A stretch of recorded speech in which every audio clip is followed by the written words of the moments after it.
48 घंटे पहले पूरे पंडाल भर चुके थे।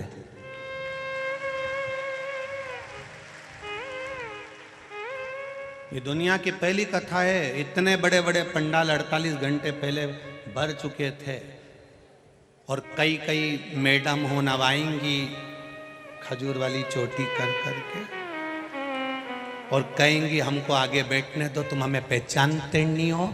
तो मेरा निवेदन है, हम किसी को नहीं जानते, हम सब इकट्ठे और महाकाल के पट्टे हैं। बस बहुत सारे आएंगे, आग दिखाएंगे, तुमसे कहेंगे तुम बाद में मिल लेना, तो कह देना जिसने कहा बाद में मिल लेंगे, हम उनसे बाद में, हम क्या मिलेंगे, महाकाल राजा मिलेगा। आपसे निवेदन है, विचार करना। ये 48 घंटे से बैठे हैं। कितने घंटे से? 48 घंटे से आस लगा के बैठे हैं। 2 दिन हो गए इनको ऐसा कैसा डेरा जमाए हुए, ऐसी कैसे बैठे हुए। बस एक आस लेके बैठे हैं, 1 बजेगी, 4 बजे तक कथा मिलेगी। वहीं खा रहे, वहीं रह रहे। भक्त लोग सेवा में लगे, कोई केला बांट रहा, कोई बॉटल बांट रहा, पानी दे रहा, कोई कुछ ले आकर दे रहा, कोई बिस्कुट दे रहा। अपनी जगह पर 48 घंटे से बैठकर कथा का इंतजार कर रहे हैं और तुम 2 मिनट में न लाइन खींच के, न डब्बा भर के, न धागा से नुच बई के, तुरंत जाके बैठ जाओ। नहीं, कथा में हम आगे बैठे तो फिर तुम सोचो कि महाकाल राजा है, वो साधारण नहीं, न्याय बहुत प्रबल करता है, उसको तुमने अभी जाना नहीं है। बहुत कठिन है, बहुत कठिन। करो भजन, स्मरण करिए, भक्ति करिए, नाम जाप करिए, नाम कीर्तन करिए, मंत्र जाप करिए, भगवान की भजन करिए। अवंतिका नगरी में जितने दिन रहो, उज्जैन की नगरी में जितने दिन रहो, जितने दिन महादेव की पावन धरा पर, कंकर शंकर की भूमि पर रहो, 84 महादेव की धरा पर रहो, अवंतिकापुरी में जितने दिन रहो, काल भैरव की धरा पर, मां हरसिद्धि की धरा पर, चिंतामन गणेश की धरा पर जितने दिन निवास करो, उतने दिन तुम्हारे मुख से श्री शिवाय नमस्तुभ्यम निकलना चाहिए। पल पल में जपना, पल पल में भजन करना। वो राजा है, अपनी प्रजा से रोज मिलने जाता है। मेरा विश्वास करता है दुनिया में कहीं किसी राजा की सवारी नहीं निकलती, केवल उज्जैन में महाकाल राजा की सवारी निकलती है। प्रतिदिन हर सोमवार बड़े से बड़े फंक्शन में, सावन हो, भादो हो, कुंवार हो, कार्तिक हो, कोई भी अधिक मास हो, मेरे महाकाल बाबा अपनी प्रजा से मिलने के लिए साथ निकलते हैं, केवल उस प्रजा का हाल जानने के लिए। तो मेरा विश्वास कहता है अभी भले महाकाल राजा की सवारी ना निकले, पर मेरा विश्वास कहता है वो ताले तोड़कर रोज 7 दिन तक तुमसे मिलने के लिए आएगा। प्रतिदिन आएगा, प्रतिदिन।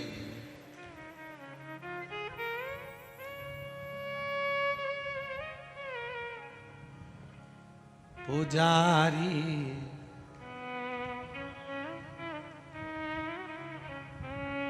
पुजारी खोल जरा पटरा,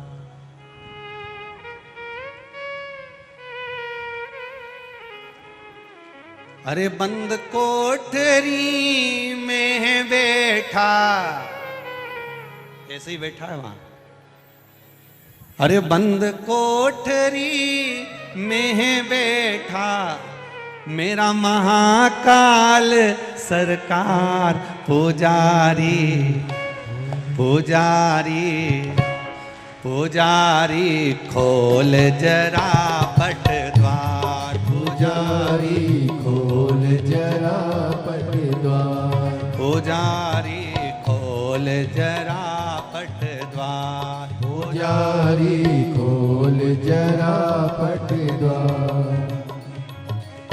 बंद कोठरी में है बैठा, बंद कोठरी में बैठा, बंद कोठरी में है बैठा, बंद कोठरी में बैठा मेरा महाकाल सरकार। पुजारी पुजारी जय हो, पुजारी खोल जरा पट द्वार, पुजारी खोल खोल जरा पट द्वार, पुजारी खोल जरा पट द्वार, पुजारी खोल जरा पट द्वार।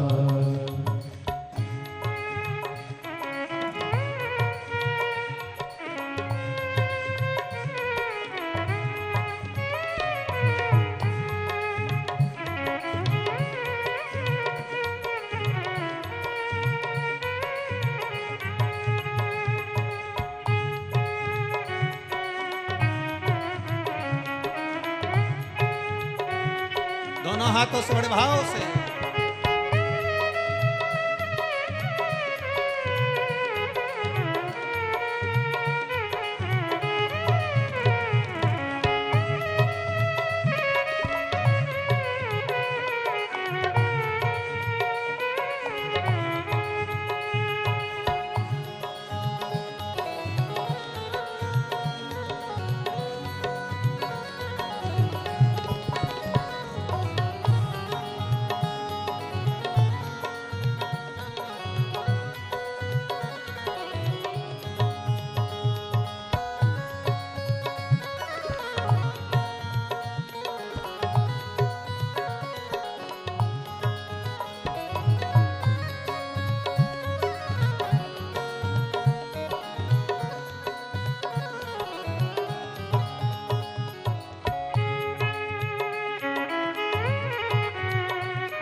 थके हुए हैं भक्त सारे, थके हुए हैं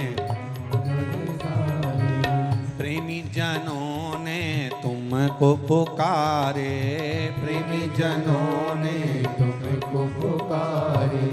लंबी लगी है कतार प्रभु जी, लंबी लगी है कतार प्रभु रे, लंबी लगी है कतार प्रभु जी, लंबी लगी है कतार प्रभु जी। अरे कर दो बेड़ा पार पुजारी, जय हो, पुजारी जय हो, पुजारी खोल जरा पट द्वार, पुजारी खोल जरा पट द्वार, पुजारी खोल जरा पट द्वार, पुजारी खोल जरा पट द्वार।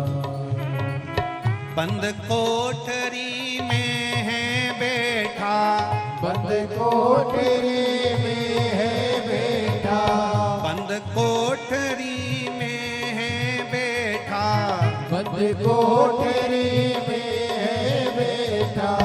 महाकाल सरकार पुजारी, जय हो, पुजारी जय हो, पुजारी खोल जरा पट द्वार, पुजारी खोल जरा पट द्वार, पुजारी खोल जरा पट द्वार, पुजारी खोल जरा पट द्वार, पुजारी खोल जरा पट द्वार, पुजारी खोल जरा पट द्वार, पुजारी खोल जरा पट द्वार, पुजारी खोल जरा पट द्वार। हर हर महा। अपने स्थान पर बैठकर भगवान देवाधिदेव महादेव से प्रार्थना करिए, अपने दिल की बात बाबा देवाधिदेव महादेव से कहिए। बोल बम का नारा है, थोड़ा जम के बोलिए, बोल बम का नारा है।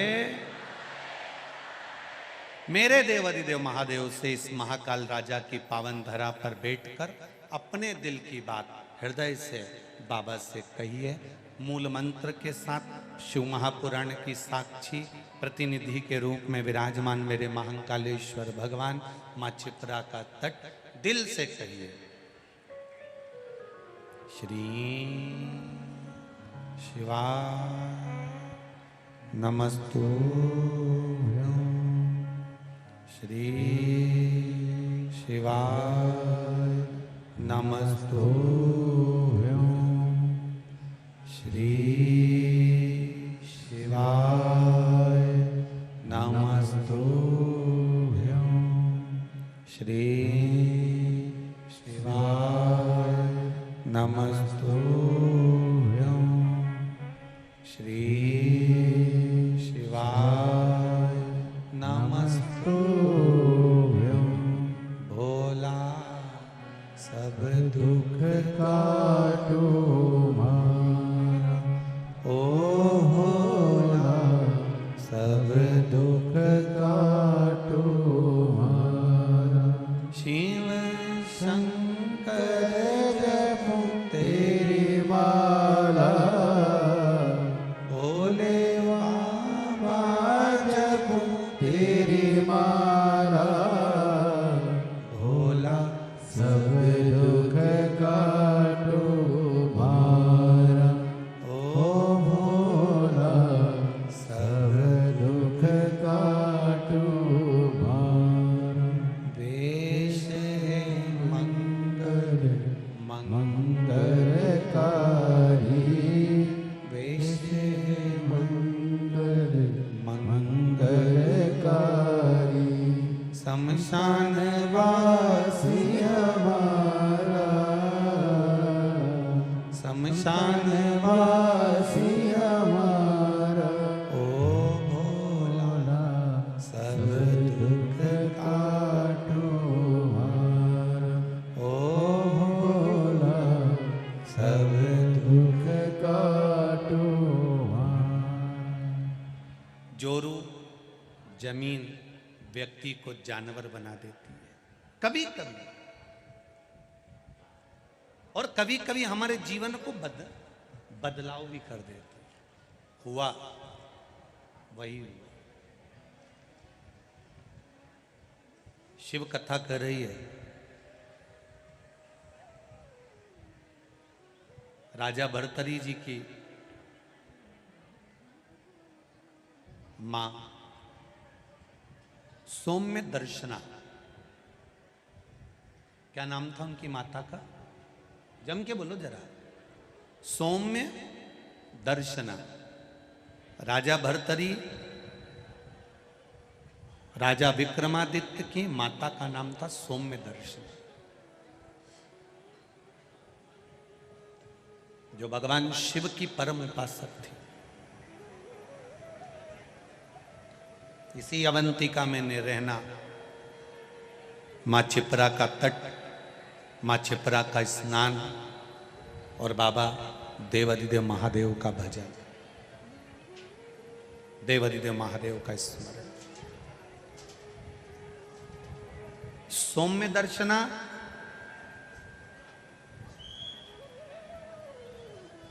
जो राजा भर्तरी, राजा विक्रमादित्य के माता है, जो रोज प्रतिदिन भगवान शंकर के मंदिर जाना, शिव जी पर जल चढ़ाना, शंकर का गुणगान करना, शिव भक्ति को करना, शिव भजन को करना, शंकर भगवान के स्मरण में डूबी रहना, वो कोई साधारण नहीं है।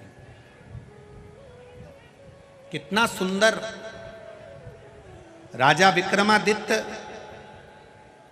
की ये पावन धरा की कथा कर रही है। जो नारी, जो स्त्री शंकर भगवान का भजन करती है, शिव तत्व को जानती है, शंकर भगवान को एक लोटा जल चढ़ाती है, शिवलिंग के सुंदर पूजन को करती है, स्मरण करती है, भजन करती है, शंकर भगवान की अविरल भक्ति में डूबी रहती है, शंकर भगवान के अभिषेक में, पूजन में, अर्चना में, नाम जाप में डूबी रहती है, शिव महापुराण की कथा कहती है।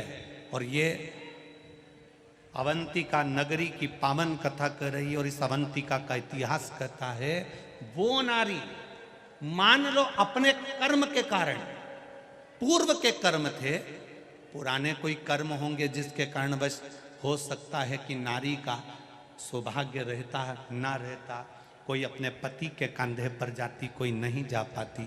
तो मान लो हमारे पूर्व के कर्म के कारण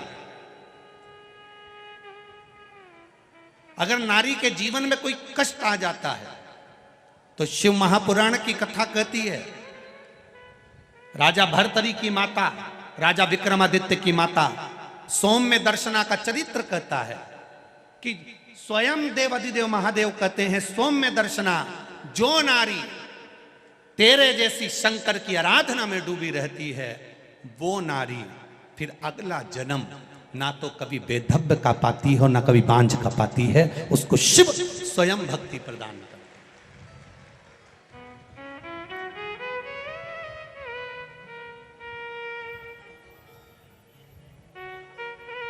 माता लक्ष्मी एक बार भगवान विष्णु से प्रश्न करी है कि ये सारा ठाट भगवान नारायण, आपको बैकुंठ का राज्य कैसे मिला, आप बैकुंठ के अधिपति कैसे बने, आपको ये बैकुंठ कैसे प्राप्त हुआ?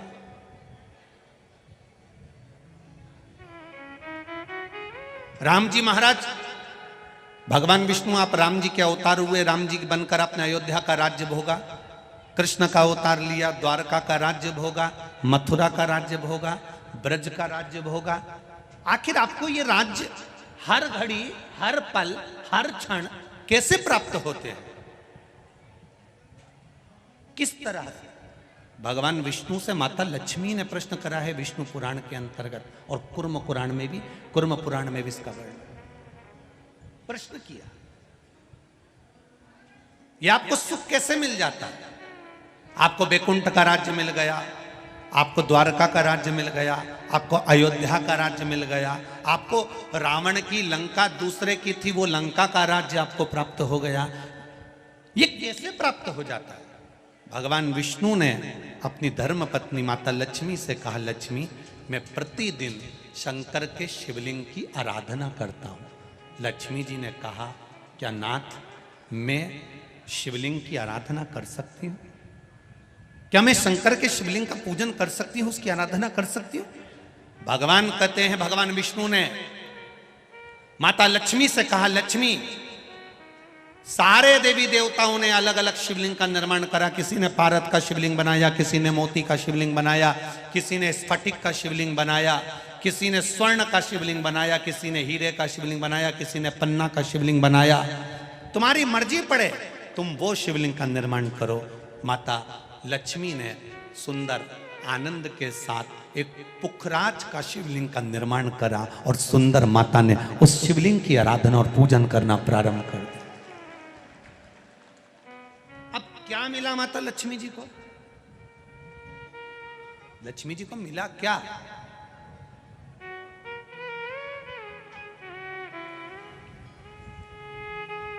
क्या प्राप्त हुआ माता लक्ष्मी जी?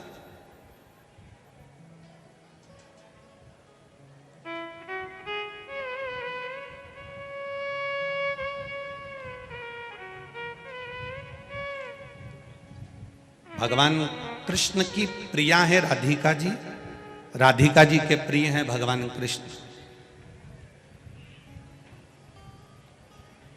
राम जी को बीच में कुब्जा भी मिली, सुपनखा भी मिली, पर मेरे नारायण को बहुत कुछ प्राप्त हुआ, पर आज भी लक्ष्मी जी को क्या मिला है?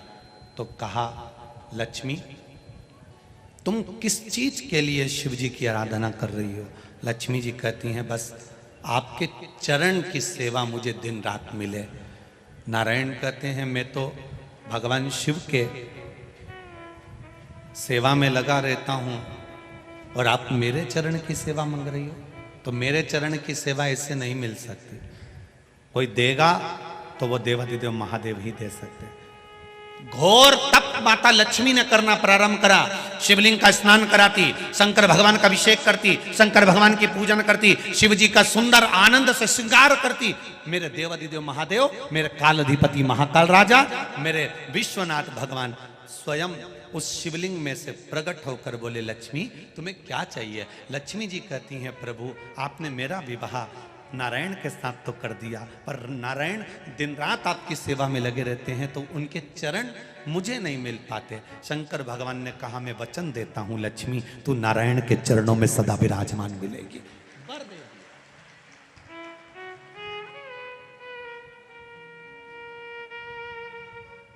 ब्राह्मण हो, क्षत्रिय हो, वैश्य हो, शूद्र हो, बच्चा हो, जवान हो, बूढ़ा हो, बेटी हो, बेटा हो, नारी हो, पुरुष हो, जो है अगर वो शिव की आराधना में लगा है, उसका मनवांछित फल की पूर्ति हुई है, प्राप्ति हुई है।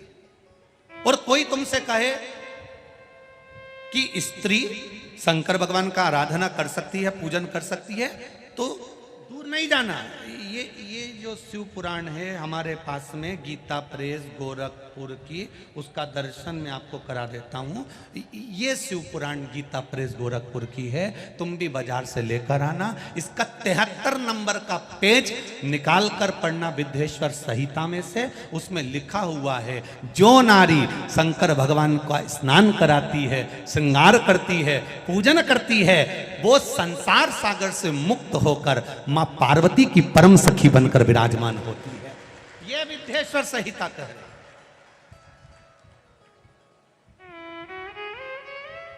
और इसी शिव महापुराण का 73वें नंबर का पेज पढ़ने के बाद में 75 नंबर पेज को पढ़ना विद्येश्वर संहिता का। उसमें लिखा है, जो शंकर भगवान को जल चढ़ाकर उस जल का आचमन करता है, वो 3 ताप से दूर हो जाता है। ये मेरा निवेदन है आस्था चैनल वालों से। पन्ना मैं निकाल रहा हूँ और उसको मैं लाइन से, अक्षरों पर लाइन दिखा रहा हूँ। मेरा निवेदन है, आप भी बताना कि शंकर जी पर जल चढ़ाकर पीने का कितना लाभ है। प्रश्न नंबर 75।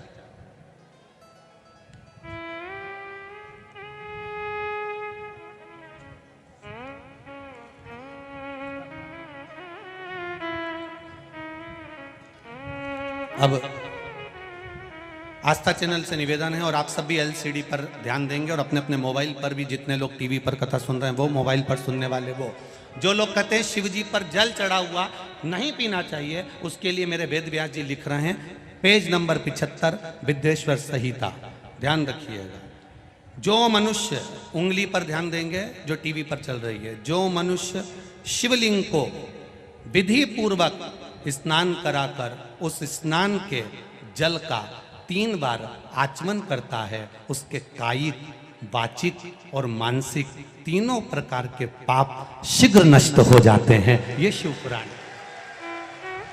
अब शंकर भगवान के शिवलिंग पर चढ़ा हुआ नैवेद्य, शंकर भगवान के शिवलिंग पर चढ़ा हुआ प्रसाद खा सकते हैं कि नहीं खा सकते?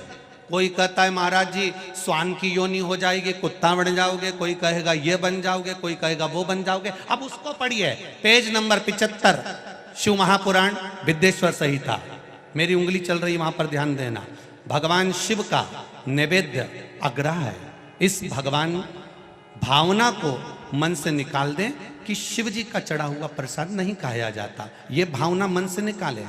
शिव के नैवेद्य को देख लेने मात्र से भी सारे पाप दूर हो जाते हैं, खाने की तो बात ही दूसरी है।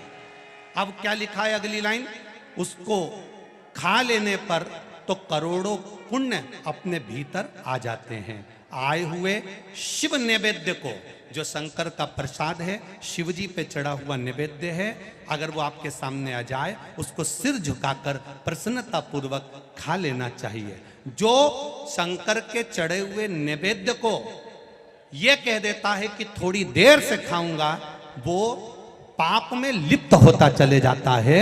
यहां तक उसका वर्णन किया, वो मनुष्य पाप में बंध जाता है। इसलिए शंकर को चढ़ा हुआ नैवेद्य, भगवान का बस केवल नैवेद्य का दर्शन ही हो जाए तो जीव कोटि कोटि पुण्य प्राप्त कर लेता है। वो शिव तत्व है।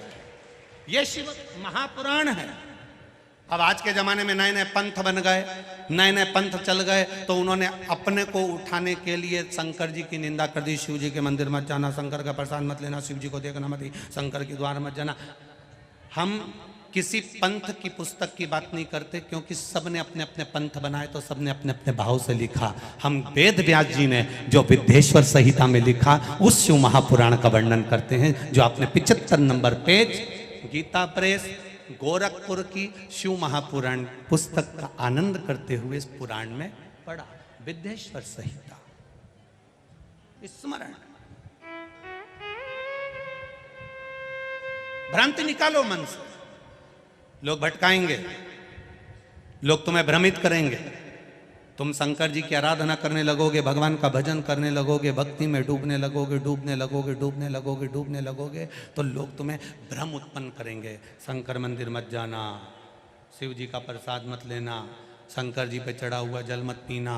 लोग तुम्हें भ्रमित करेंगे। उस भ्रम से निकालती है मेरी शिव महापुराण की कथा। आप एक एक शब्द का स्मरण करो। मेरा निवेदन है, जिसने शिव को जान लिया, उसने संपूर्ण जीवन भगवान के सुपुर्द अपना कर दिया और अपने जीवन को सार्थक बना लिया। तेरी कृपा बिना न हिले एक भी अणु, लेते हैं सांस तेरी कृपा से तनु तनु। बखान क्या करूं मैं राखों के ढेर का, चपटी भभूत में है खजाना कुबेर का। विचार करिए, शिवलिंग का स्पर्श जीव को तार देता।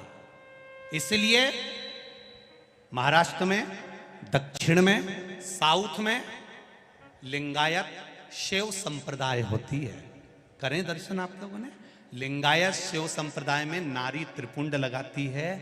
घर का लिंगायत शिव संप्रदाय में उनके गले में चांदी की डिब्बी में शिवलिंग पड़ा होता है, जो शरीर से रोज टच होता रहता है। और शिव लिंगायत, इस शिव लिंगायत संप्रदाय के अंतर्गत बिना शंकर के, बिना शिव के स्नान, बिना शिव के स्पर्श के इनका आनंद नहीं पाता।